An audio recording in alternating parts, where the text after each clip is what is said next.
இது எப்படி பூஜை பண்ணுவாங்க இந்த சிலைய வச்சு? இப்போ என்னன்னா, அந்த ஸ்டாச்சு வந்துட்டு ஒரு ஒரு சைஸஸ்ல வந்துட்டு கிடைக்குது. ஸோ, அத நம்ம வந்து வீட்ல வச்சுட்டு ட்ரை ஃப்ரூட்ஸ் குடுக்கலாம். பூக்கள் வந்து வாசனை பூக்கள் எது வேணாலும் நம்ம வந்து ஆஃபர் பண்ணலாம். தேன் வைக்கலாம், மாதுளம்பழம் வைக்கலாம். என்னலாம் நம்மளால முடியுதோ, பால் வைக்கலாம். ஸோ, இதெல்லாம் வச்சு நம்ம வந்துட்டு அந்த அம்பாளுக்குன்னு ஒரு ஸ்லோகம் இருக்கு. ஓம் தாரே தூத்தாரே தூரே ஸ்வோஹா. ஸோ, இந்த ஸ்லோகன நம்ம வந்து 108 டைம் டெய்லி சாண்ட் மட்டும் நீங்க பண்ணிட்டீங்கன்னா, அன்பிலீவபிள் ஒரு அவ்ளோ மேஜிக் நடக்கும் லைஃப்ல. நானுமே வீட்லயும் வச்சிருக்கேன். என்னோட கடையிலயும் வச்சிருக்கேன்.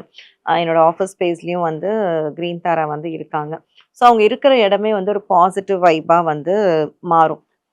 ஓகே. ஸோ வந்து அவ்ளோ பெரிய பவர்ஃபுல்லான ஒருத்தங்க. இப்போ எனக்கு என்னோட கிளையண்ட்டே ஒருத்தர் என்கிட்ட இருந்து வாங்கி, அவர் வந்து அந்த ஸ்லோகன் வந்து கன்டினியூஸா சொல்லி, அவர் வந்து அப்படியே சொல்றாரு.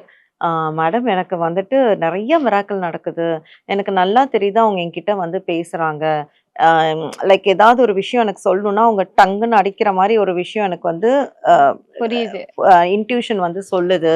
அப்படின்னு சொல்லிட்டு. ஸோ வந்து அந்த மாதிரி அது வந்து இப்ப அவரு சொன்ன மாதிரி அத நம்ம பூஜை பண்ணும்போது தான் அந்த உணர்வு நம்மளால அந்த வைப்ரேஷன் வந்து உணர முடியும். ஸோ பணத்துக்கு வந்து தடையே இருக்காது. நல்லா வந்து செல்வ செழிப்போட இருக்கலாம். நம்ம என்ன கேட்டாலும் உடனே குடுத்துருவாங்க. ஸோ அவ்வளோ பெரிய பவர்ஃபுல்லான ஒரு அம்மன் அவங்க. ஸோ அவங்கள தான் வந்து நம்ம கிரீன் தாரா அப்படின்னு சொல்லிட்டுருக்கோம்.